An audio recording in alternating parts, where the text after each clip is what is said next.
Si yo quisiera saber cuánto gano cada vez que vendo un producto, calcular el margen de contribución, se dice en contabilidad, margen de contribución unitario, precio de venta unitario menos costo variable unitario, ese era mi margen. Pero cuando estoy en finanzas, ya no digo margen, digo spread. El spread es un diferencial, igual que ventas menos costos totales. Acá el diferencial es de tasas, tasa activa menos tasa pasiva. El spread es un diferencial de tasas, tasa activa menos tasa pasiva. Por ejemplo, en el sistema financiero, los bancos mantienen un spread. Obvio, porque el negocio de un banco es un negocio financiero, ¿correcto? Si yo tengo, por ejemplo, un negocio de compra-venta, pero ese negocio de compra-venta yo lo estoy tomando desde el punto de vista económico, ¿correcto? Mi margen será las ventas menos mi costo total, eso es lo que gano. Pero si estoy tomando este negocio, el mismo negocio, desde el punto de vista financiero, tengo que calcular un spread, como los bancos, que son negocios financieros. Un banco, por ejemplo, tiene un spread, que es como si fuera un margen financiero, ¿no? Hay quienes dicen el spread, la traducción del spread es margen financiero. Bueno, es un spread. Este spread es tasa activa menos tasa pasiva. ¿Cuál es la tasa activa? Es la tasa que te cobra el banco cada vez que tú le solicitas un préstamo. Porque sabes que yo quiero 100.000 para mi negocio, pactan 100.000 para el negocio, ¿correcto? Muy bien, entonces las tres condiciones del financiamiento. Primero, la idea. ¿Qué vas a hacer con la plata? La idea, ¿no es cierto? Segundo, ¿quiénes son las personas que van a echar a andar este negocio?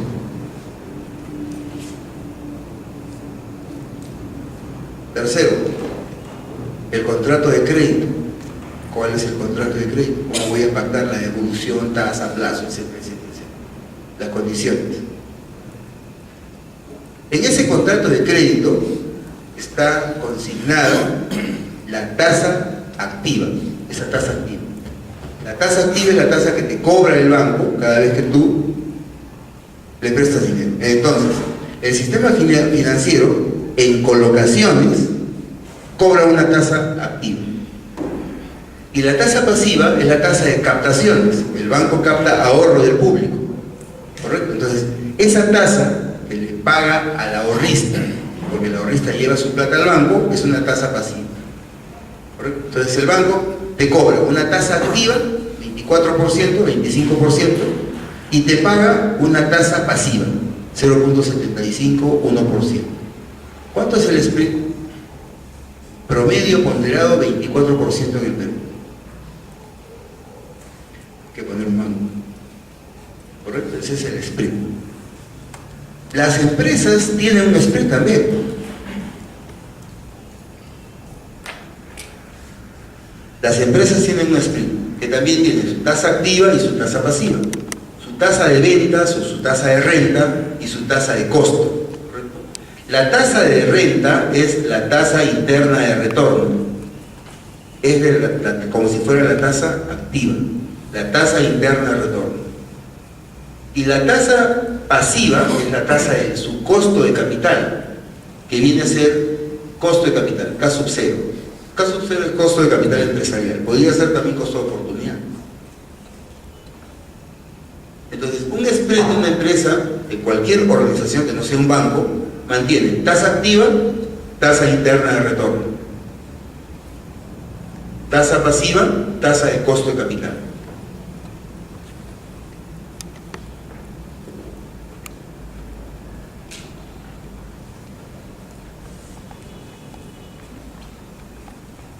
Cuando estamos hablando de que la función financiera es la aplicación razonable de los recursos, estos recursos que se aplican a una acción financiera necesitan un spread positivo o un spread positivo. Si estás en Nueva York dices spread, si estás en California dices spread, igual. Entonces, si este spread es positivo, significa que tiene una tasa de renta superior a su tasa de costo. Es como economía mantener un margen de contribución unitario positivo para la venta de un producto. Igual. La función financiera entonces trata en lo posible de generar todos los recursos que razonablemente, es decir, mantengan spread positivo.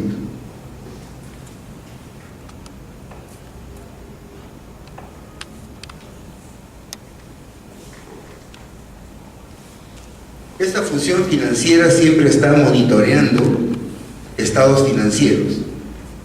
Estos estados financieros, que pueden ser el estado de ganancias y pérdidas, el flujo de caja o el balance, desde el punto de vista financiero neto, posibilidad futuro es un balance general. Y un balance general tiene más o menos esta característica, ¿no? Activo y pasivo. El activo puede ser activo corriente, activo no corriente. El pasivo puede ser pasivo corriente, pasivo no corriente y patrimonio. ¿Qué es un activo? Para hacer un repaso rápido. Un activo es todo lo que tengo. ¿Qué es un pasivo? Un pasivo es todo lo que debo, ¿cierto? Lo que yo tengo es un activo, lo que yo debo es un pasivo. Muy bien. Pero lo que yo tengo, que es un activo, depende cuándo lo resuelvo. ¿Y qué significa resolver desde el punto de vista jurídico? Significa liquidar, terminar, cerrar. Entonces yo hago el cierre de una operación cuando liquido la operación desde el punto de vista jurídico, cuando liquido, ¿cierto? Entonces este activo, lo que tengo, si es que es liquidable hasta el final del ejercicio económico, el ejercicio económico es el ejercicio fiscal. De acuerdo a la ley de impuesto a la renta, el ejercicio fiscal en el Perú empieza el 1 de enero y termina el 31 de diciembre. Significa que si yo logro resolver mi activo hasta el 31 de diciembre de este año, yo lo debo de considerar como activo corriente. Pero si yo lo resuelvo pasando el año, yo lo debo colocar como activo no corriente. Ahora, ¿qué significa resolver? Liquidar.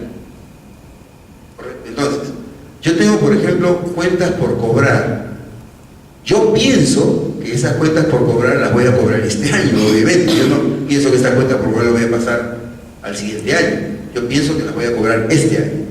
Entonces, si yo pienso que esas cuentas por cobrar, que es un activo, las voy a cobrar hasta el 31 de diciembre, lo pongo como activo corriente.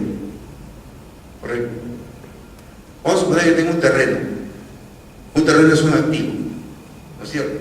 Pero un terreno yo pienso que lo voy a resolver en más tiempo que un año, o más tiempo que al 31 de diciembre. Lo pongo entonces como activo no corriente, o como activo fijo. Lo que está en esta parte de acá, activo no corriente. Yo puedo tener también, por ejemplo, maquinarias, puedo tener equipos. Eso es activo fijo o activo no corriente, lo ubico acá.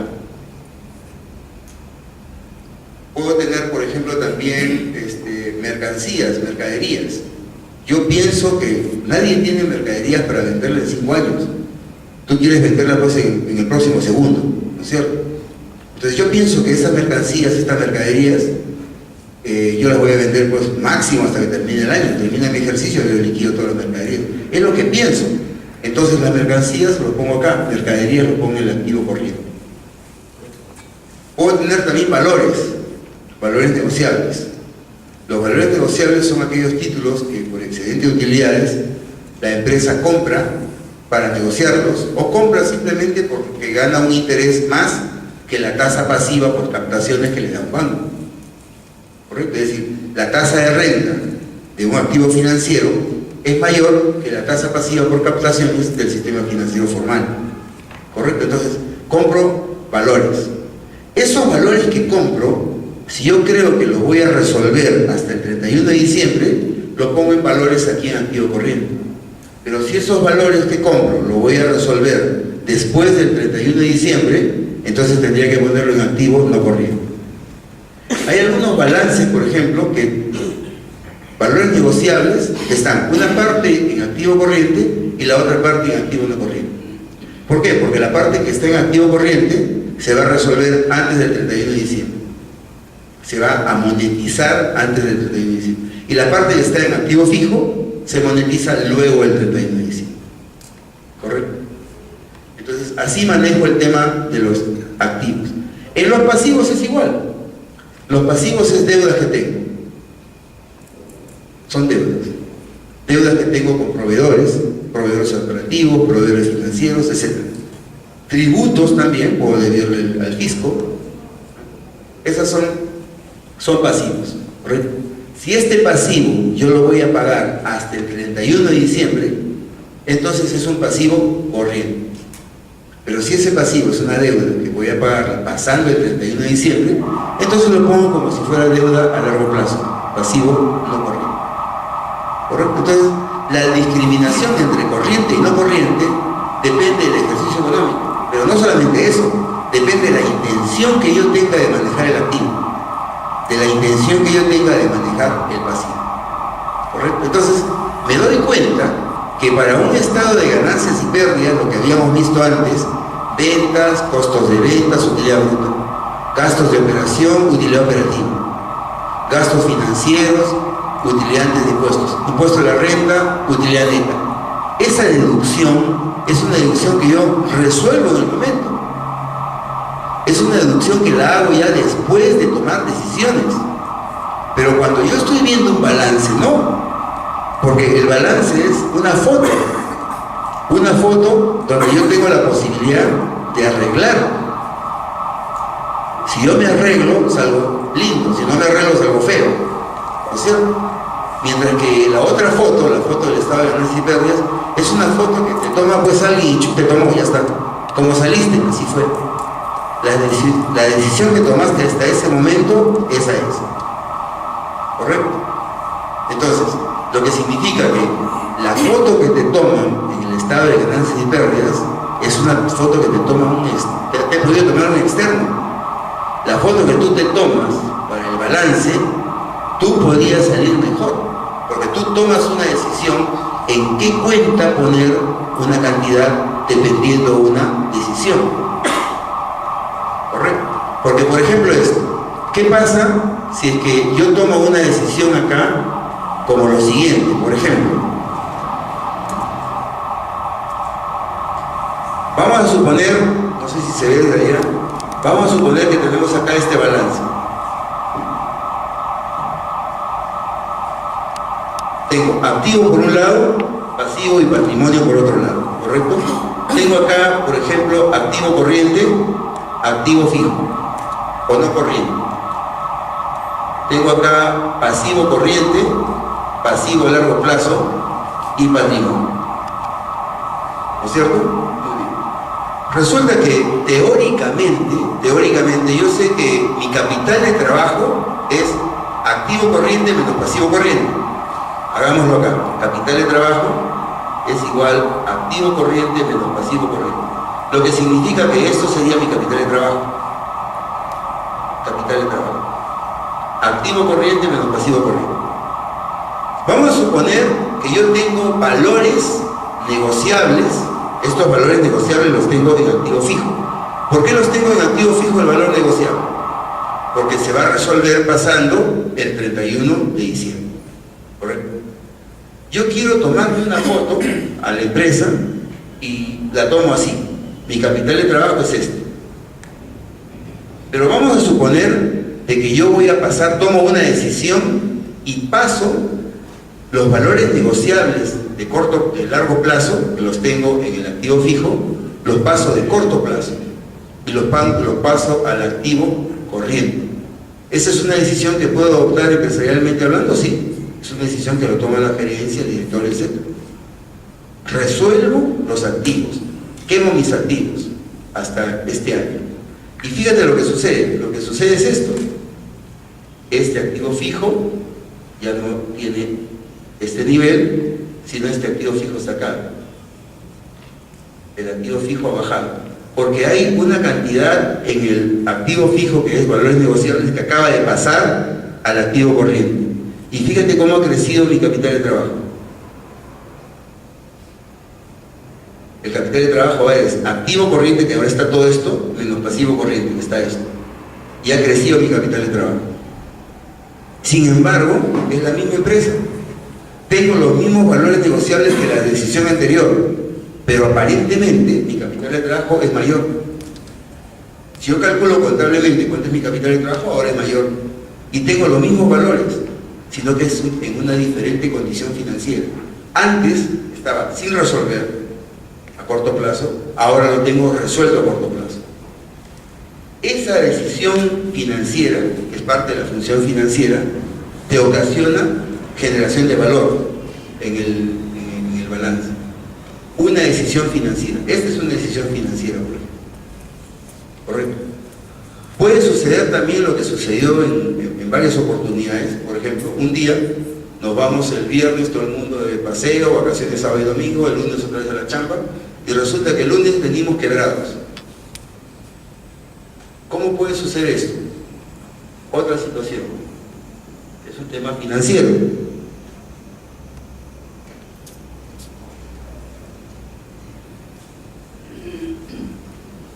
Activo corriente, activo fijo, pasivo corriente, pasivo a largo plazo y patrimonio. Hasta ahí yo tengo una deuda de corto plazo y una deuda de largo plazo. La deuda de corto plazo me genera un capital de trabajo positivo actualmente, ¿no es cierto? Muy bien. Resulta que por circunstancias contextuales, de contexto situacional del país, los bancos, etcétera, una corrida tributaria, una corrida financiera, etcétera, etcétera, etcétera, por condiciones contextuales externas, los bancos toman la decisión, porque están en su derecho, están en el contrato de crédito además, es decir, si te has dado cuenta, de pasar una deuda de corto plazo a largo plazo, una deuda de largo plazo a corto plazo. Y ellos toman la decisión de que esta deuda que está a largo plazo sea una deuda a corto plazo. ¿Y qué pasó? Mira el capital de trabajo que tenías. Este es el capital de trabajo que tienes, ¿no es cierto? Resulta que toman la decisión unilateralmente, y están en su derecho, están en las normas, en la ley, de pasar una deuda de largo plazo y la convierten en deuda de corto plazo, y se borran todo esto y se queda así. Y mira tu capital de trabajo ahora, menos capital de trabajo, tienes un capital de trabajo negativo, lo que supone que con tus activos no vas a poder pagar los pasivos. Va a haber acá un diferencial y vas a tener que quemar activos no corrientes, vas a tener que tomar patrimonio para que salga saldado, etc. Viene una complicación, una crisis. Tú te fuiste con un capital de trabajo positivo y llegaste el lunes con un capital de trabajo negativo, casi quebrado. Esta es una decisión financiera. Esta es una decisión financiera interna y esta es una decisión financiera externa. ¿Dónde está el riesgo en las finanzas? En las decisiones financieras internas y externas. Esta es una decisión financiera interna que no le favorece al sistema financiero formal. Esta es una decisión financiera externa que no le favorece a las empresas. ¿Dónde está la parte común? ¿Dónde está la parte que es igual? Esa parte igual se llama riesgo. Está en el riesgo. ¿Correcto? Entonces, cuando nosotros estamos analizando un balance, la palabra riesgo pertenece justamente a esta actividad de diagnóstico de hoy para poder generar una posición de escenario futuro. Y eso se da en ese estado financiero que es balance.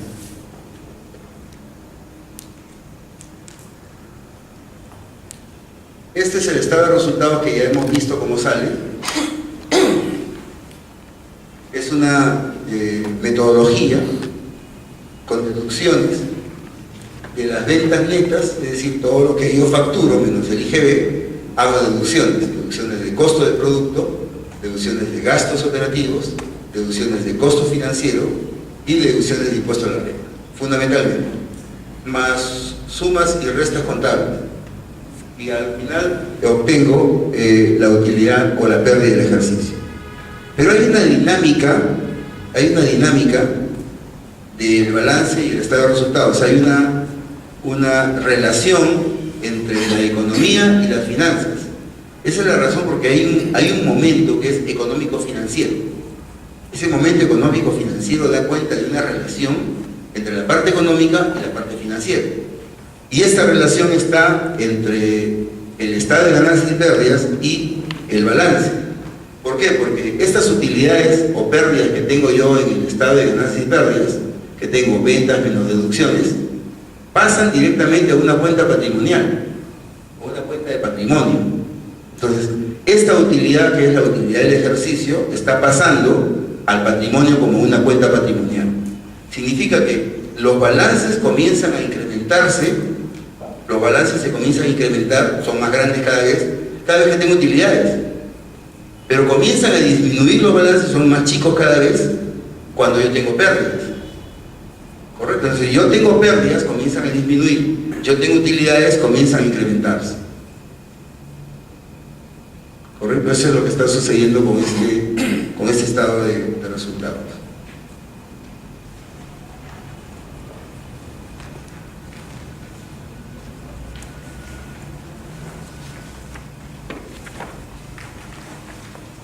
Ahora, hay un tercer estado financiero que es un flujo de caja. El flujo de caja son ingresos de caja o entradas de caja y salidas de caja.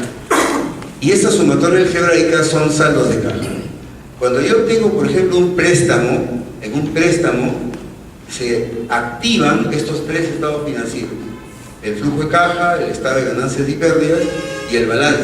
Se activan los tres cuando yo genero un préstamo. Vamos a suponer que estoy prestando 100, el interés es 10 y el total a pagar es 110. ¿Dónde van estas cuentas de un préstamo así cualquiera? Los préstamos van a pasivos. Estos pasivos pueden ser a pasivo corriente o pasivo a largo plazo, dependiendo del tiempo del contrato de crédito.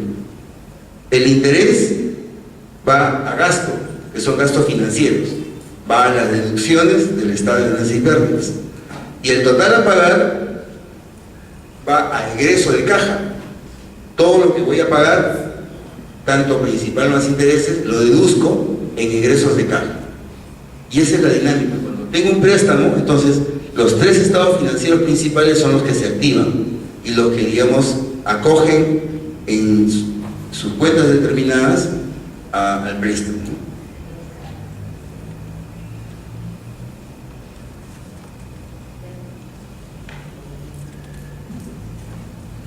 Ahora tenemos que tener claro qué es utilidad y qué es rentabilidad. Utilidad y rentabilidad son términos económicos. Utilidad y rentabilidad son términos económicos. El término financiero a las utilidades es el valor actual neto. El término financiero a la rentabilidad es la tasa interna de retorno que tenemos acá. Entonces, estos de acá, utilidad y rentabilidad, son términos financieros.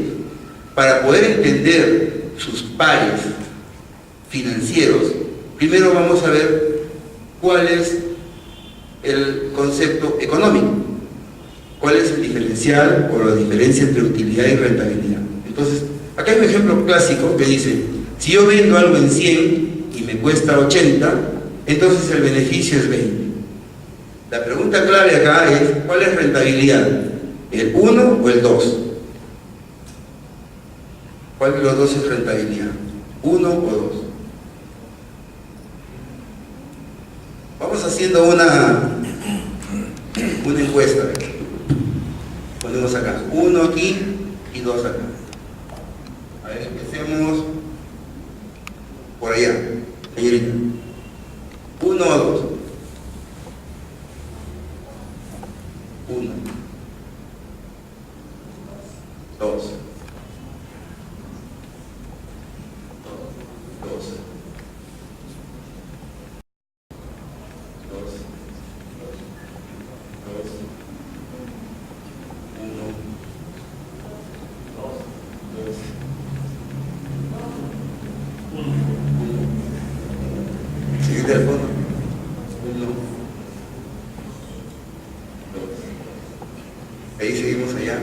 1. Arriba estamos. Al lado. No, que sí, a su derecha, la señora que ahí para la que sigue acá. Sí. Wake up. Sí, uno. Ok. Usted. Dos. Y seguimos acá. Dos.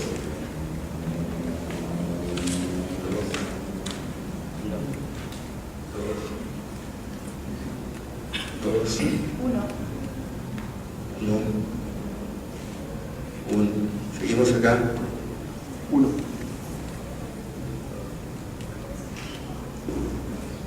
Dos. Seguimos acá.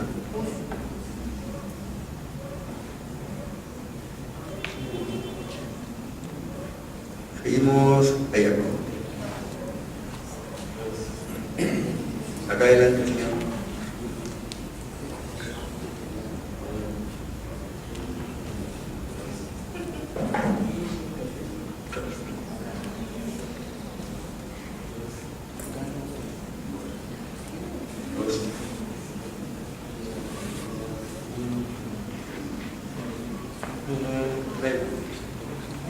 A ver, tenemos acá 14 y tenemos acá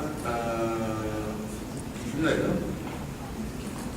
19. Total, entonces tenemos acá 3, tenemos 33. ¿Está bien? ¿Alguien tiene una calculadora? ¿Qué porcentajes son?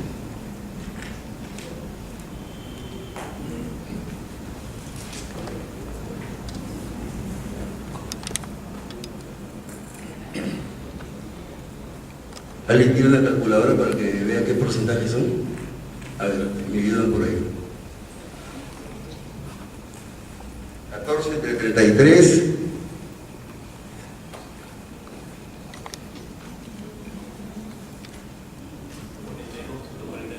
42.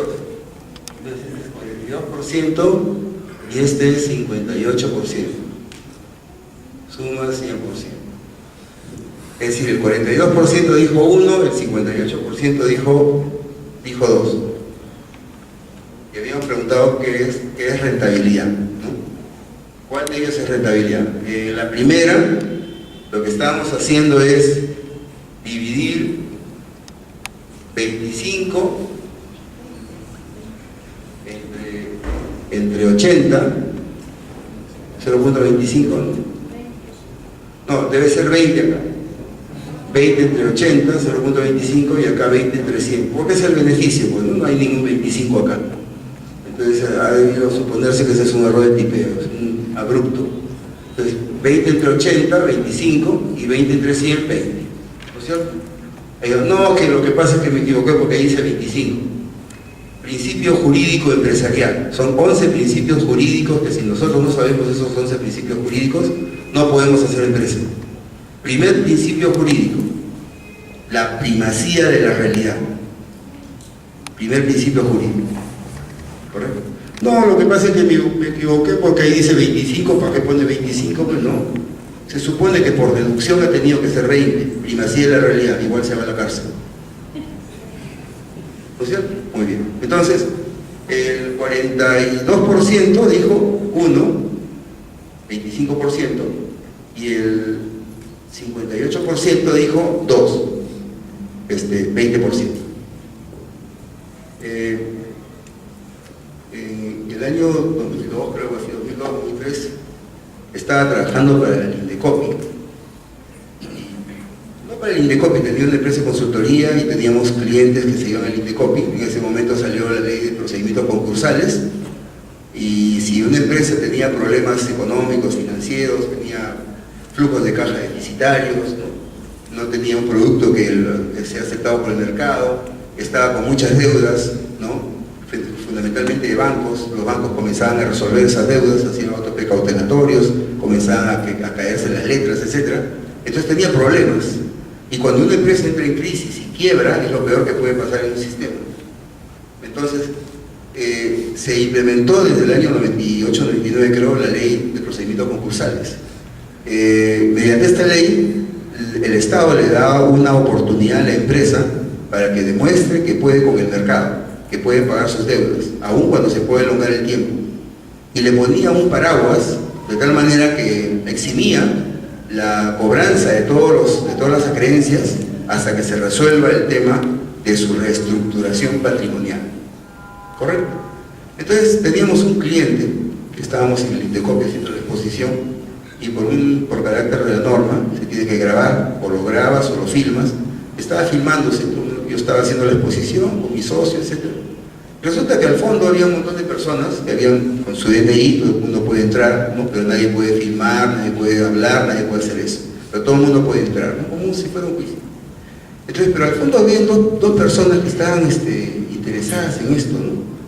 Y a cada pregunta, a cada repregunta que se hacía, se veía que tenían bastante interés. Se acercaron al final de la exposición de la Junta de Acreedores y dijeron: oiga, nosotros venimos de la universidad y queremos hacer una tesis y estamos interesados en este tema. Ah, sí, están interesados, sí. ¿De qué se trata? Se trata de, vamos a identificar cuál es el grado de dicotomía conceptual. Fíjense, de una tesis de grado de maestría. ¿Cuál es el grado de dicotomía conceptual que han tenido los gerentes para mandar a la quiebra a sus empresas? Una cosa loca era. Yo le dije al tipo: oye, déjate fumar esa cochinada porque te va a hacer daño. Y no, esa era la tesis.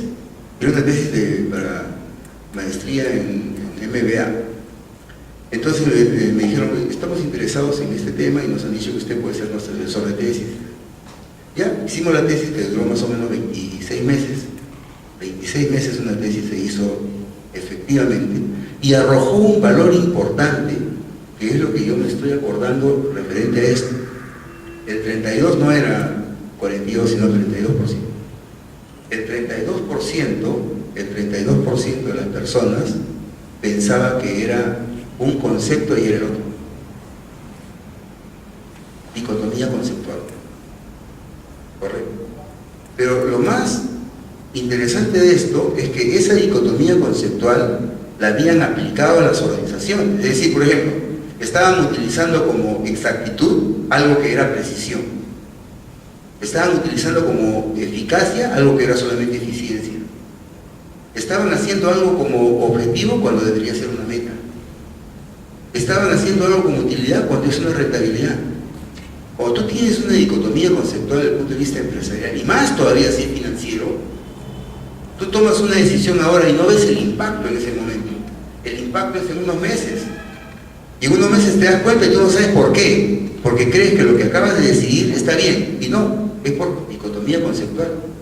Y eso funciona en la realidad. Funciona en la realidad. Porque 68% de las personas en esa época mandaron a la quiebra a sus empresas porque simplemente confundían los conceptos. Acá los porcentajes son diferentes, pero si nosotros estamos hablando,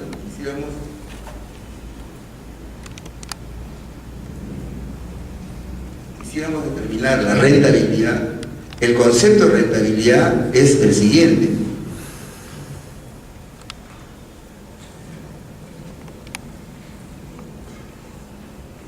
La rentabilidad es la utilidad neta entre la inversión que hace posible las utilidades. Esta inversión de acá tiene que haber hecho posible esta utilidad de acá, si no, no es rentabilidad. ¿Correcto? Entonces, las utilidades libres entre la inversión que hace posible esas utilidades libres es el concepto de rentabilidad. Y si es eso, ¿cuál de estos era la respuesta?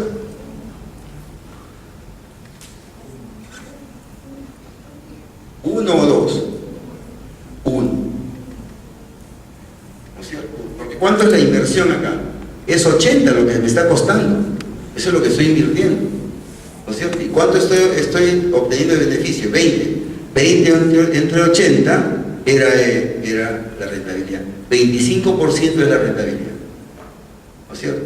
Los que respondieron uno entonces fue el 42%. Y los que tienen dicotomía, no sé si tienen dicotomía conceptual, porque no es la única forma de evaluarlo, pero por lo menos se equivocaron esta vez, así se podría decir, es el 58%, ¿no es cierto? Ahora, eso no es algo grave, ¿correcto? eso se puede subsanar, por supuesto que sí. Eso se puede subsanar. Es grave cuando tú no tienes la apertura mental como para poder generar cambios. Eso sí es grave. Cuando tú estás haciendo más de lo mismo, ahí tenemos un problema. Correcto. Pero cuando tienes la gran capacidad de poder mirar rápidamente, por ejemplo, ahorita no conocía esto, ahora sí, desde ahora en adelante voy a... Correcto. Tienes esa capacidad y eso no se encuentra normalmente. Ahora tú puedes decir, oye, pero si eso es fácil, lo acabo de aprender, estoy seguro que de acá en adelante no va a volver a suceder. Claro, eso lo piensas ahorita. ¿Y por qué piensas eso? ¿Sabes por qué? Porque justamente estás en este curso. Por eso tú tomaste la decisión de aprender, tomaste la decisión de saber más, tomaste la decisión de consolidar tus conocimientos. Ya eso me está diciendo algo de ti. ¿Correcto? Pero aquella persona que, aun cuando lo escucha, no lo aplica, o se empecina y dice, no, pero pone peros todavía al conocimiento, radica algo que cree que es así, cuando no es así. Porque cuando lo aplicamos a la realidad, el resultado es adverso.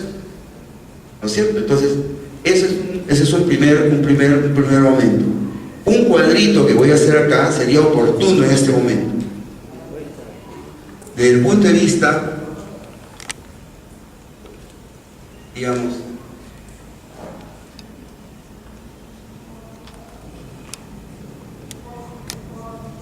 económico y desde el punto de vista financiero.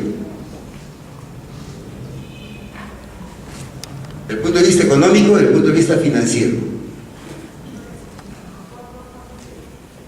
La utilidad y la rentabilidad.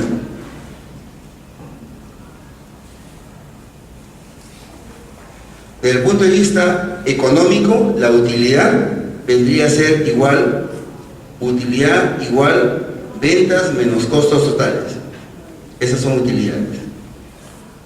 Desde el punto de vista económico, la rentabilidad es igual utilidad neta entre inversión inicial. Desde el punto de vista económico, estamos viendo acá, para poder entender luego desde el punto de vista financiero. Y desde el punto de vista financiero, las utilidades acá es el valor actual neto, algo que vamos a ver en la próxima sesión, el valor actual neto. Y la rentabilidad es la tasa interna de retorno.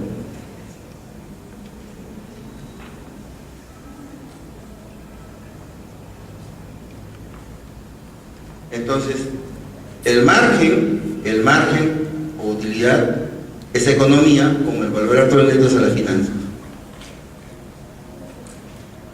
La utilidad neta entre la inversión es economía, como la tasa interna de retorno es a la finanza.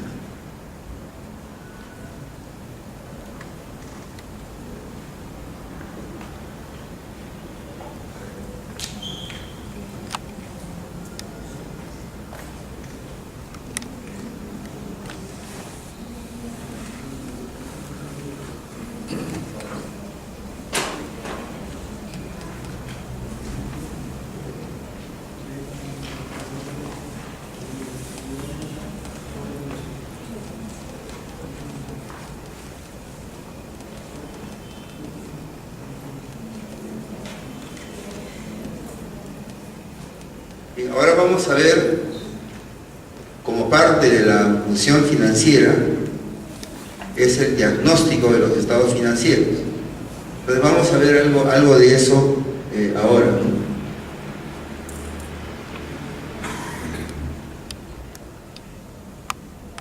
Si quisiéramos tratar de ver qué es lo que ha ocurrido con las decisiones que hemos tomado en un lapso de tiempo en una empresa, tendríamos que ver qué es lo que ocurrió respecto a liquidez, a gestión, a solvencia y a rentabilidad. Liquidez, porque necesito saber la disposición del efectivo. Gestión, porque necesito saber cuáles son las decisiones que están generando la mejor oportunidad de hacer negocios. La solvencia, porque quiero saber cuál es el apalancamiento que tengo para ver si tengo cobertura de financiamiento.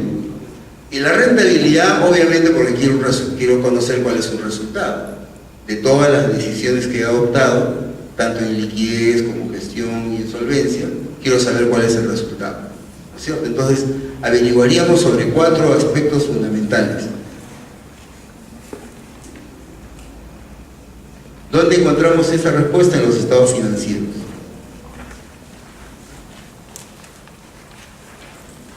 Los estados financieros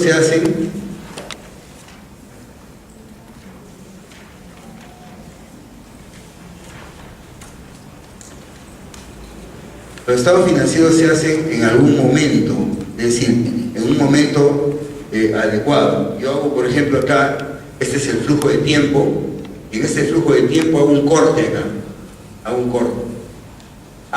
con la información y datos a esta fecha de las transacciones, hago un primer registro, que es el registro diario, el cotidiano. Todos los registros que hago diariamente, las operaciones, mayorizo acá, es decir, hago una clasificación de cuentas y luego elaboro los informes. Eso lo hacen los contadores, se elaboran los informes. ¿Qué informes son? El balance, el estado de resultados y el flujo de caja. Sabiendo que la dinámica es que la utilidad periódica va acá a una cuenta patrimonial, ¿no? Bueno, hay algunas ideas fundamentales ahí. Y esto es el contraste de cuentas que se llaman ratios financieros. Si contrasto algunas cuentas, tanto de balance como estado de ganancias y pérdidas, es decir, una las pongo en el numerador y otra las pongo en el denominador, encuentro lo que se llaman ratios. Un ratio es un valor real, no valor real porque sea tangible, sino un valor real porque está dentro de la recta de números reales, ¿correcto? Hay números enteros, hay números, etc. Estos números reales, decimales, por ejemplo, donde tengo numerador y denominador con la misma unidad. En el numerador tengo soles, en el denominador tengo soles. Se eliminan soles y me queda un número dimensional. Ese número dimensional, cuando estoy contrastando cuentas contables, se llaman ratios. Y si estos ratios dan cuenta de un futuro, conservando el valor del dinero y el tiempo, son ratios financieros, ¿correcto? Entonces, estos ratios financieros contrastan, por ejemplo, cuentas por cobrar con activo corriente. Este es un ratio. Activo corriente con pasivo corriente. Este es otro ratio, liquidez. Ventas con patrimonio, es otro ratio. Utilidades operativas con total activo, rentabilidad, es otro ratio. Entonces, las cuentas salen de aquí, del balance y del estado de ganancias y pérdidas. Contrasto estas cuentas con numerador y denominador, como tienen soles arriba y soles abajo, elimino los soles y me queda un coeficiente. Ese coeficiente, desde el punto de vista del argot financiero, se llama ratio financiero, ¿correcto? Entonces, estos ratios sirven justamente para medir y para llevar un control de cómo vamos, para tomarle el pulso, digamos, a la empresa. En el diagnóstico de estados financieros tenemos 4 momentos para hacer ese diagnóstico: un análisis vertical o estructural, un análisis horizontal o histórico, análisis de ratios, que es lo que hemos visto antes, y un análisis de fuentes y usos, para ver de dónde proviene el dinero y a dónde parece que se ha ido el dinero. Es importante saber de dónde viene y a dónde va el dinero. Estamos entonces en la fase de diagnóstico. Entonces tenemos ratios de liquidez, gestión, solvencia y rentabilidad. Vamos a ver ahora el caso Bacus, que ustedes tienen impreso ahí. Por ejemplo, acá un balance, más abajo tenemos un estado de ganancias y pérdidas, lo de 3 hojas, supongo. ¿Está bien? Y después en otra hoja tenemos los ratios financieros, ¿correcto? Tenemos los ratios financieros. Entonces, inicialmente vamos a hacer un análisis vertical. ¿Qué significa un análisis vertical? El análisis vertical es un análisis estructural, es decir, debemos saber cuáles son los porcentajes que tenemos de las cuentas contrastadas, en el caso del activo corriente, con todo el activo o con todo el balance. Si yo sumo activo corriente más activo no corriente o activo fijo, tengo total balance. Entonces todas estas cuentas las voy a contrastar con total balance para saber qué porcentaje tengo de cada cuenta. Cuando yo estoy adquiriendo o estoy calculando un porcentaje, estoy calculando la estructura. Decir una estructura es determinar qué porcentaje tienen los elementos de un todo. Esa es una estructura. Por ejemplo, tenemos estructura molecular. Sabemos cuántos electrones tiene de toda la molécula, cuántos protones tiene de toda la molécula. Estructura ósea. ¿Cuáles son, por ejemplo, la cantidad de huesos de la cabeza respecto a los huesos de todo el cuerpo humano? Podríamos calcular qué porcentaje de huesos de cabeza tenemos frente a huesos de todo el cuerpo. Entonces podemos estructurar huesos de las extremidades, del torso, etc. Infraestructura también. Esta construcción es una infraestructura. Podemos saber, por ejemplo, la masa de los elementos verticales como las columnas, qué porcentaje es del total de la masa de este edificio. La masa de los elementos coplanares, muros, techos, pisos, qué porcentaje es del total de la masa del edificio. Entonces, estamos estructurando, ¿no? Acá igual, ¿cómo estructuramos, por ejemplo, esto? Esto es el estado financiero de balance. Yo puedo estructurarlo así: activo corriente 60%, activo fijo 40%. ¿Cuánto suma todo? 100%. Acá puedo calcular así: pasivo corriente 20%, pasivo a largo plazo 40%, patrimonio 40%. ¿Cuánto suma todo? 100%. 100% en activos, 100% en pasivos y patrimonios. Está estructurado. Si es que yo quisiera saber cuánto es el capital de trabajo de este balance, tendría que restar activo corriente menos pasivo corriente. Pero si yo quisiera saber, la pregunta fuera distinta, y la pregunta sería: ¿cuánto es el capital de trabajo estructural de esta empresa? Yo diría que es 40%. ¿Correcto? Entonces, si me preguntan ¿cuánto es el capital de trabajo de esta empresa? Lo tengo que decir en soles. ¿Cuánto es el capital de trabajo estructural de la empresa? Lo tengo que decir en porcentaje. Como tengo el dato de que el activo corriente es 60% y el pasivo corriente es 40%, resto y el capital de trabajo estructural será 40%. 60% menos 20%, 40% del capital de trabajo estructural. ¿No es cierto? Entonces, el lenguaje un poco también tiene que contribuir para el entendimiento propio de la información y datos financieros que necesitamos, ¿no? Lo mismo acá. Acá, por ejemplo, lo podría estructurar de la siguiente forma: esto es 60%, por ejemplo, esto es 40%. ¿No es cierto? Esto puede ser 70%, esto puede ser 30%, más o menos. Ya está estructurado. Si la pregunta fuera ¿cuánto es el capital de trabajo estructural de esta empresa?, ¿cuál sería la respuesta?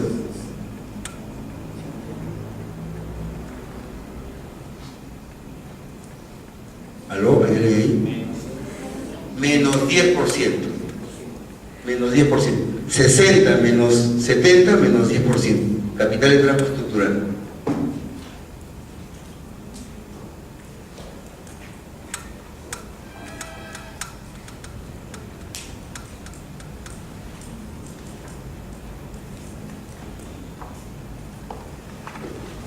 Entonces, el primer análisis que tenemos que hacer en este estado financiero es un análisis vertical, ¿no?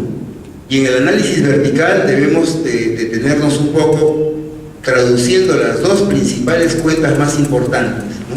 Por ejemplo, el año 94, ¿cuál es la cuenta más importante del activo corriente de bancos? El año 94. Y vemos que el año 94, por ejemplo, ¿qué porcentaje es el mayor? Tenemos 9.06% existencia, es la cuenta más importante.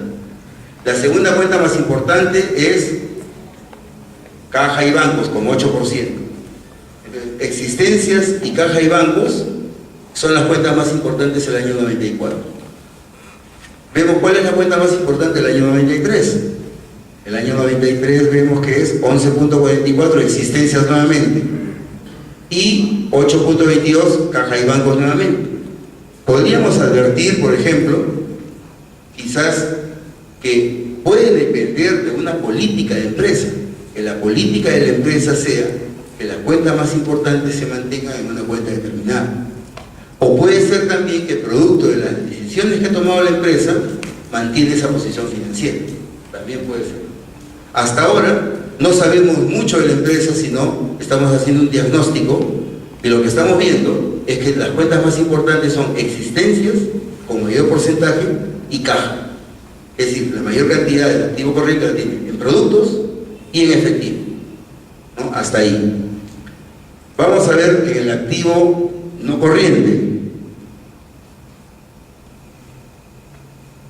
En el activo no corriente, la cuenta más importante, ¿cuál es?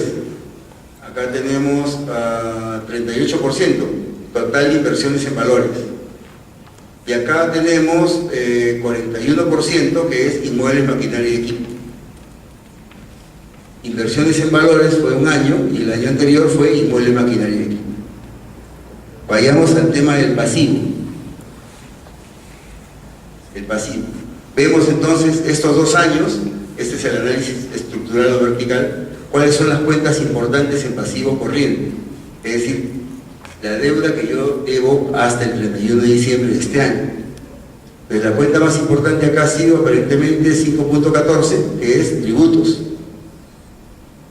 Y acá ha sido 5.12, que es parte corriente de la deuda de largo plazo.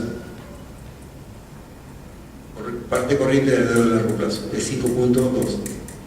Y el pasivo a largo plazo,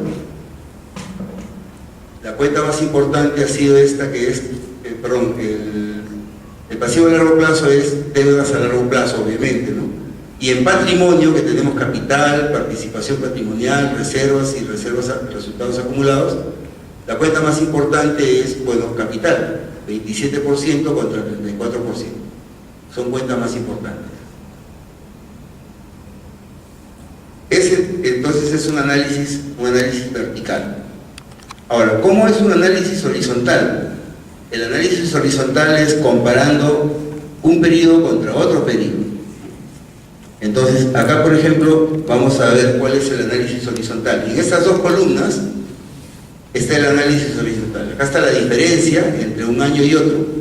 1994 el más reciente, 1993 el más antiguo. Si resto esto, me da 21.000. Esto a propósito está en miles. 21 millones sería. Y acá pongo la diferencia, pero en porcentajes. Entonces, por ejemplo, en caja y bancos, o en efectivo, que es la cuenta de ahora, en efectivo, se ha crecido 35.9%, 36 creo, 35.9%. Eso es lo que se ha crecido. Es decir, antes teníamos 60.000 en caja, ahora tenemos 81, es decir, hemos crecido 21. Y eso es un crecimiento de 35.9. En valores negociables, por ejemplo, se ha decrecido 87%. ¿Cómo sale ese cálculo? Teníamos primero 33.000 y ahora tenemos 4.000. Ha decrecido, ¿no? Por ejemplo, otra que ha decrecido ha sido otras cuentas por cobrar. Teníamos antes 27.000 por cobrar y ahora tenemos 19.000 por cobrar. Entonces acá se ha decrecido, por ejemplo, ¿no?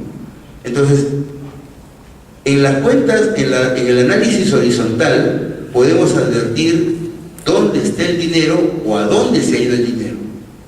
¿Correcto? ¿Dónde está la plata o a dónde se ha ido la plata? Es decir, ese es un estudio de fuentes, de dónde viene, y usos, a dónde va. Fuentes y usos. ¿Viene la plata? ¿Cuál es la fuente de financiamiento del dinero? Y usos, a dónde se ha aplicado ese dinero. ¿Correcto? Entonces, cuando hacemos un análisis horizontal, hacemos un análisis comparativo y comparamos una fecha contra otra fecha, de tal manera que podemos advertir de dónde proviene el dinero y de dónde va.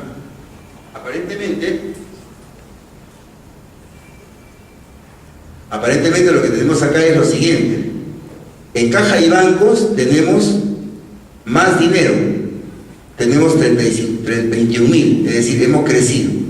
Pero en valores negociables tenemos menos dinero, lo que supone que si tenemos menos dinero en valores negociables, ahí tengo una fuente de financiamiento. Yo tenía, por ejemplo, 33 acá y ahora tengo solamente 4, es decir, 29.000 se han resuelto, se han monetizado 29.000 en valores negociables, lo que significa que esos 29.000 se convierten en una fuente financiera